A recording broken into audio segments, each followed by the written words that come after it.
Olá, meus amigos, um dia de muita paz para todos nós. Hoje, exatamente 31 de janeiro de 2022, estamos nós reunidos para estudarmos a obra, o que é o Espiritismo. Trabalho esse que será coordenado aqui no Mundo Físico pela nossa querida amiga Aramita e Carla, e já solicitando que os amigos espirituais possam inspirá-las e conduzi-la nesse estudo de uma obra tão grandiosa quanto ao que é o Espiritismo. Rogamos então a bênção e o amparo da espiritualidade amiga. Vamos lá com as meninas. Ainda estamos vendo a biografia do Allan Kardec, feita pelo Henri Saucy, em forma de conferência que ele deu na Sociedade Espírita de Lyon.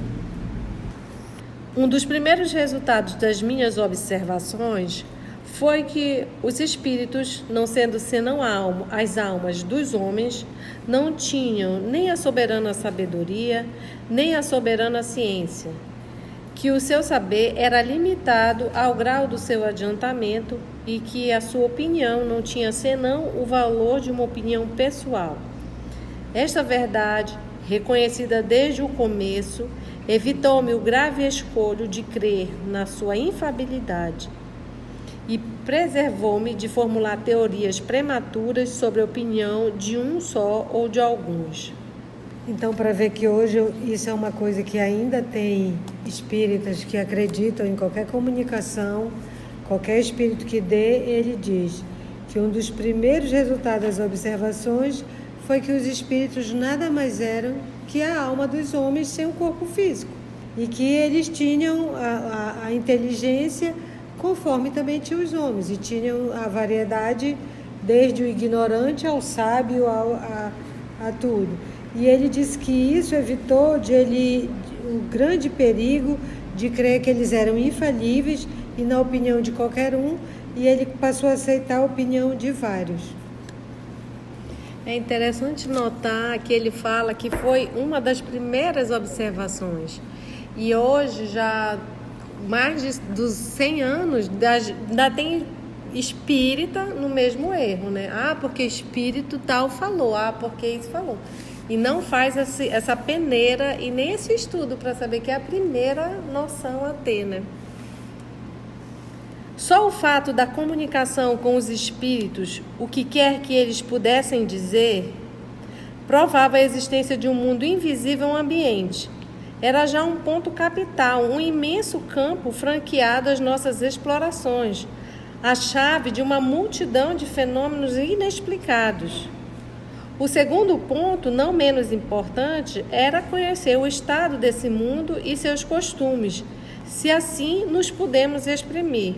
Cedo observei que cada espírito, em razão de sua posição pessoal e de seus conhecimentos, desvendava-me uma fase desse mundo, exatamente como se chega a conhecer o estado de um país, interrogando os habitantes de todas as classes e condições, podendo cada qual nos ensinar alguma coisa e nenhum deles podendo individualmente ensinar-nos tudo.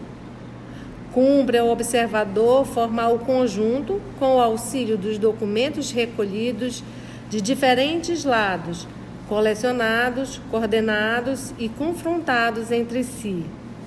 Eu, pois, agi com os espíritos como o teria feito com os homens. Eles foram para mim, desde o menor até o mais elevado, meios de colher informações e não reveladores predestinados. Então, ele observou, primeiro, que a comunicação dos espíritos, a comunicação fez ver que existia o mundo dos espíritos, não eram as mesas que falavam. Mesa não fala, ele bem observou isso. Então, que na realidade, assim, o mundo dos espíritos existe, foi a primeira constatação. E é importante notar nessa constatação, vamos dizer assim, o caldo cultural da França, porque no século XVIII, eles estavam no meio do materialismo filosófico, que dizia que fora da matéria não existia nada. Então, comprovar a existência da alma já era muito. Por isso que ele diz, isso por si só já era um mundo a devastar, né? Então, como ele falou, provava a existência de um mundo invisível ao ambiente. Ou seja, que os homens, nós em nossas relações, não conseguíamos ver. E a outra coisa que ele disse assim, se é um mundo novo, precisa descobrir as coisas desse mundo, como é que ele se constitui, quais são as suas leis, de que forma eles interagem entre si. E aí ele disse, como é que a gente descobre um novo mundo? Interrogando seus habitantes. E não só de um tipo, de todos os tipos e de vários lugares. E aí ele compilou os documentos recolhidos de diferentes lados, colecionados, coordenados e confrontados entre si. Então ele foi em vários lugares e primeiros lugares que deram os cadernos, aí ele foi compilando até chegar e aí montando a obra. Então assim, é um trabalho grandioso que ele teve, minucioso e assim, a disposição de tempo para fazer isso. Madrugada dentro. Sem luz elétrica, sem computador, sem Google, sem ir sozinho. E aqui eu lembrei da tia, porque ele não idolatrou nenhum espírito. Tudo para ele era só informação. Ele só informação, não tem nenhum revelador. Não tinham reveladores predestinados. Qual é a mensagem? Vamos ver, crivar isso aqui, vamos guardar para depois, agora tá pesado. E nem se envaideceu com nenhuma comunicação que foi para ele, né? Quando eu vejo a comunicação que foi para ele, o espírito de verdade, eu já ia ficar toda metida, assim, sensível. A estas informações, colhidas nas obras póstumas de Allan Kardec, convém acrescentar que, a princípio, o Sr. Rivail, longe de ser um entusiasta dessas manifestações e absorvido por outras preocupações, esteve a ponto de as abandonar, o que talvez tivesse feito se não fosse as instantes solicitações do Sr. Carlotti, que era um amigo de longa data, ele fala mais para trás, de René Taillandier, que era um professor de literatura em Estrasburgo, Montpellier e Sorbonne, escritor e crítico francês, foi secretário-geral do Ministério da Educação, oficial da Legião de Honra, a mais alta honra do mérito francesa, e foi eleito para a Academia Francesa, só para ver quem estava insistindo para ele trabalhar. Pouca né? coisa não, né, Carlinhos? Aí ele fala, René Taillandier, membro da Academia das Ciências, Thiederman Mantes, que foi difícil encontrar, mas é que distinto filósofo holandês, primo, co-irmão, ou seja, era um primo de primeiro grau, da rainha da Holanda. Sardou, pai e filho, o seu só achei o senhor Victorien Sardou, que era dramaturgo francês, médium de psicografia, lá da revista também, da Sociedade, e médium pictógrafo, que fez aqueles desenhos de Júpiter. E Didier, editor que acompanhava havia 5 anos o estudo desses fenômenos e tinham reunido 50 cadernos de comunicações diversas que não conseguiam pôr em ordem. Conhecendo as vastas e raras aptidões de síntese do Sr. Rivail, esses senhores lhe enviaram os cadernos, pedindo-lhe que deles tomasse conhecimento e os pusesse em termos, os arranjasse. Esse trabalho era árduo e exigia muito tempo, em virtude das lacunas e obscuridades dessas comunicações. E o sábio enciclopedista recusava-se a essa tarefa enfadonha e absorvente em razão de outros trabalhos. Bem que ele tentou não ir, né? Já pensou que ordenar 50 quadernos de comunicação, às vezes não tinha caneta esferográfica, gente. Não era fácil. Aquela, né? E a gente vai ver mais pra frente que não estava muito ordenado. Não seria remunerado, hein? E que a gente vai ver pra frente que não estava muito ordenado esses cadernos. Uma noite, seu espírito protetor Z deu-lhe, por um médium, uma comunicação toda pessoal, na qual lhe dizia, entre outras coisas, tê-lo conhecido em uma precedente existência, quando, ao tempo dos druidas, viviam juntos nas Galhas. Ele se chamava então Allan Kardec, e como a amizade lhe havia sido votado, só fazia aumentar. Prometia-lhe esse espírito secundá-lo na tarefa muito importante a que ele era chamado e que facilmente levaria a termo. Eu achei que ele estava de gracinha, né? Se facilmente, botei 3.000 interrogações. Facilmente. Facilmente por causa da inteligência dele. Mas mesmo assim, era trabalhoso, né? Eu quero dizer assim, que ele tinha toda, por exemplo, ele sabia ciência, sabia medicina, ele tinha muitas qualidades técnico-científicas. Pode ver o senhor Didier, que foi inclusive o editor do Livro dos Espíritos, das primeiras edições. Ele já tinha os 50 cadernos, mas não sabia o que fazer. Os druidas eram os religiosos da cultura celta e eles que faziam essa ligação com o mundo espiritual. Então ele já tinha também ainda esse conhecimento dessa encarnação. E eu acho interessante quando a gente fala, porque tem muitas pessoas que não sabem a origem do nome Allan Kardec. E aqui na introdução de que é o Espiritismo, ele dá essa claridade. Então, aqui ele diz que foi um espírito protetor que se apresentou e diz ter vivido com ele na época como os druidas. Então, o druida é como se fosse assim o orientador, um sacerdote. As pessoas procuravam os druidas para receber conselhos em torno da espiritualidade. E como ele fala aqui nas Galhas, que seria o quê? França ali exatamente, nós estamos falando de um período aqui antes de Jesus. E ele já tinha esse comportamento, esse espírito já de sabedoria. Então, o professor Allan Kardec, o professor Denisard, não é um espírito que começou agora. Essa revelação nos mostra que antes do Cristo, ele já era um espírito bem evoluído, tá bom? E daí, por isso, usar o termo Allan Kardec, que ele vai explicar mais lá na frente. Por que ele usou o pseudônimo de Allan Kardec e não verdadeiramente o seu nome. A Carla já leu as semanas anteriores a quantidade de obras que o professor Allan Kardec tinha publicado, o professor Denisard. Então ele já era conhecido como um escritor. Ele publicou livros de literatura, de física, de química, de astronomia, de gramática. Então ele era conhecido. O nome Denisard Rivaio era conhecido. E quando ele iniciou o trabalho, ele não podia levar o nome Denisard, porque afinal de contas, como ele diz, não era Denisard que estava escrevendo. As obras eram obras dos espíritos. Daí ele usar um pseudônimo que ninguém conhecia, Allan Kardec. Né? Um trabalho belíssimo. Então fica aí a informação, por que o professor Denisard Rivaio não utilizou o nome Denisard e sim um pseudônimo Allan Kardec, que viveu antes do Cristo, com o povo celta, e dentro do povo celta ele fazia esse movimento dos druidas, que eram os sacerdotes. O senhor Rivaio, pois, lançou-se à obra, tomou os cadernos, anotou-os com cuidado. Após atenta leitura, suprimiu as repetições e pôs na respectiva ordem cada ditado, cada relatório de sessão, assinalou as lacunas a preencher, as obscuridades a aclarar e preparou as perguntas necessárias para chegar a esse resultado.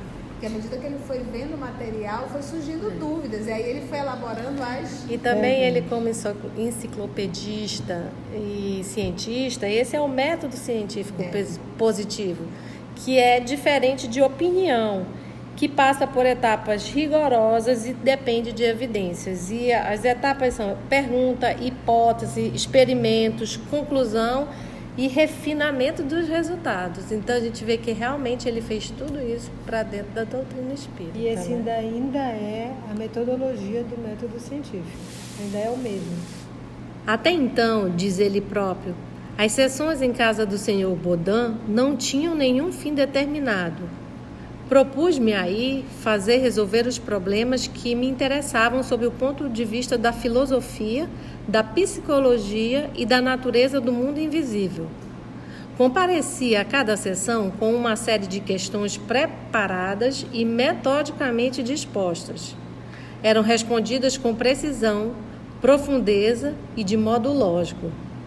Desde esse momento, as reuniões tiveram caráter muito diferente e entre os assistentes encontravam-se pessoas sérias que tomaram vivo interesse pelo trabalho.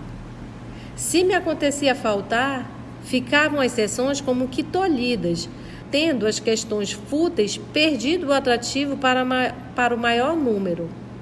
A princípio, eu não tinha em vista senão a minha própria instrução. Mais tarde, quando vi que tudo aquilo formava um conjunto e tomava as proporções de uma doutrina, tive o pensamento de o publicar para a instrução de todos. Foram essas mesmas questões que, sucessivamente desenvolvidas e completadas, fizeram a base de O Livro dos Espíritos.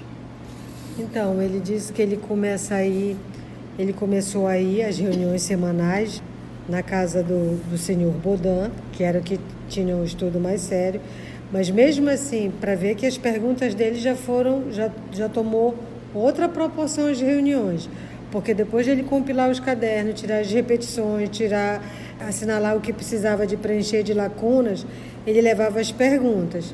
Se acontecia de faltar, porque ele disse que ele se tornou bem assíduo, a gente viu na semana anterior que ele era bem assíduo nas reuniões, mas se ele ficava de faltar, as reuniões ficavam prejudicadas, ficavam entrevadas com as perguntas, e o pessoal também não queria mais as questões fúteis. Tendo as questões fúteis, perdido o atrativo para o maior número.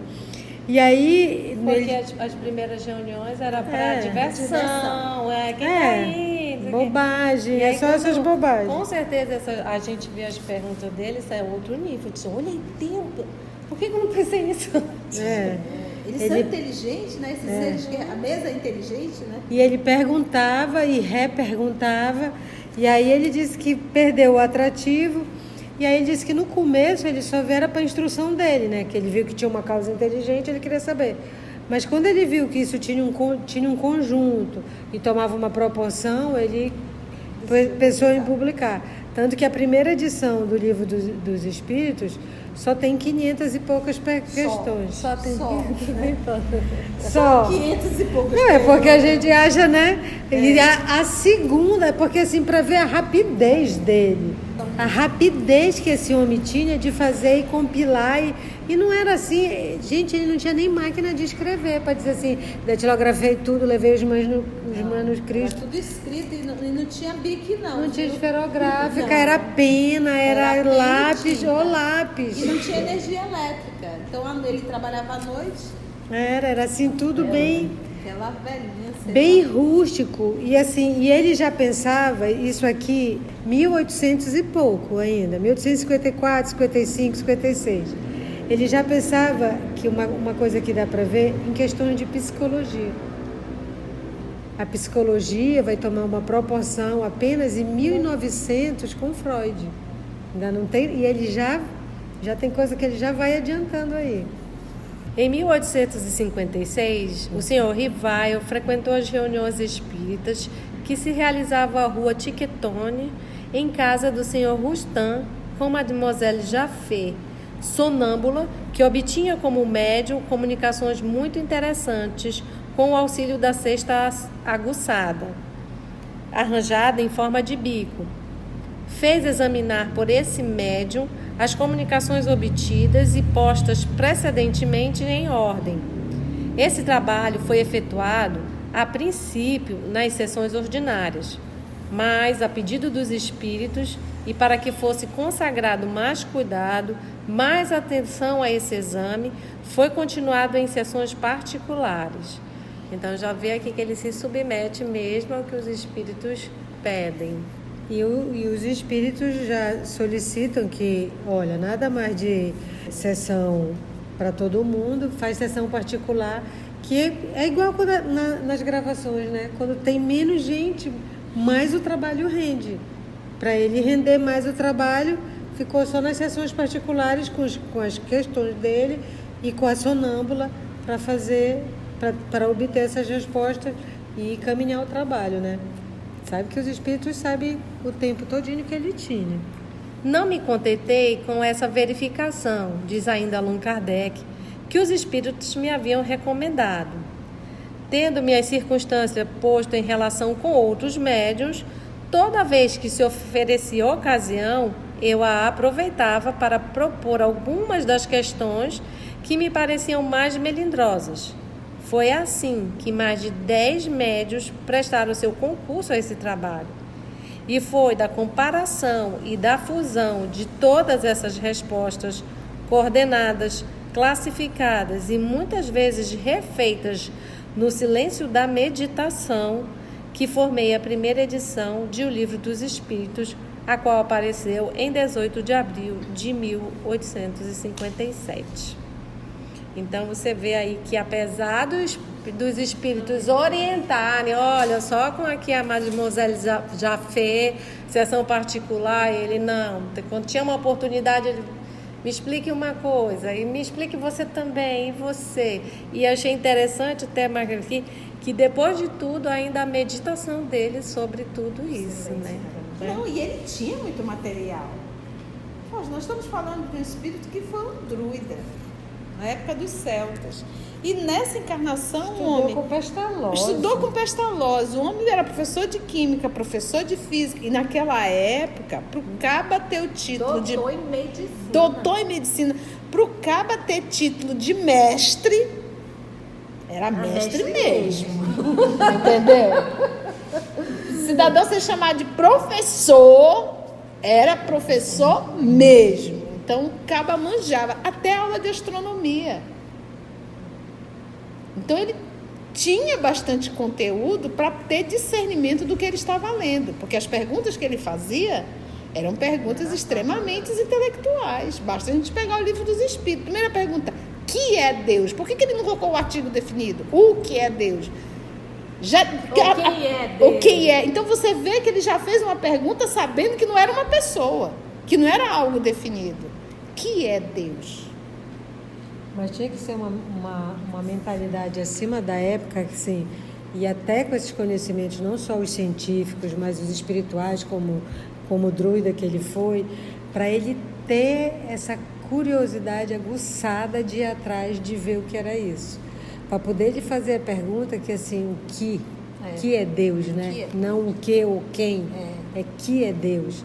E aí, e a outra coisa que ele diz, que ele já falou, a gente viu no Livro dos Espíritos, que é assim, os espíritos fazem recomendação, mas tem coisas que é por sua conta, e a diligência dele, mais de 10 médiuns, e aí naquele tempo, existe, por exemplo, aqui, aqui para a gente se comunicar, um liga para o outro, um manda, naquele tempo, para ele ir de uma reunião para outra, tinha que pegar a carruagem, não sei aonde, não sei o quê, não tinha toda essa agilidade que era aqui, e ele construiu essa obra monumental, né? Então, assim, ele foi uma dedicação sem igual. Sem igual. Por isso é que eu digo, sabe, Aramita, quando a gente vê espírita que não estudou a obra base, é uma falta de respeito com o trabalho do professor Allan Kardec. Um homem que dedicou 10 anos da sua vida, 24 horas, para deixar todo esse material para a gente estudar.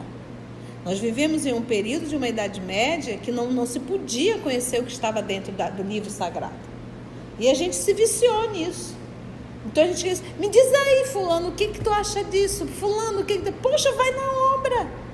Kardec fez 1019 questões. Será que tu não consegue?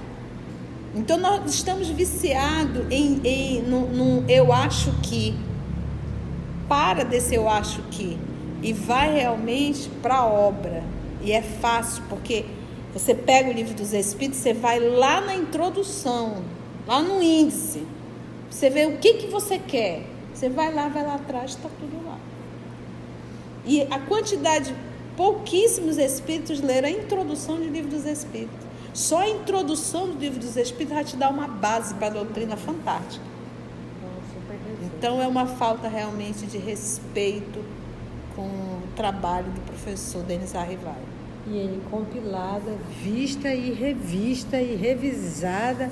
Na próxima semana continuaremos a admirar mais ainda o professor Allan Kardec e as suas peripécias na codificação da doutrina, deixando para nós o exemplo de estudo, de trabalho, dedicação também, e para nós que já está tudo pronto e mastigado. E assim vamos envolver nosso irmão Álamo para fazer a prece final. E te agradecer, Senhor Jesus, porque mesmo quando me afasto de Ti, sei que pelas coisas que nos acontecem, Tu estás presente. E saber, Senhor, que essa proteção nos dá a confiança de nos sentirmos amados, de nos sentirmos queridos. E assim se processa em nós o processo da transformação, aquele em que nos dobramos, mesmo que lentamente, às verdades inquestionáveis da Tua condução. Muito obrigado, Senhor, que assim seja.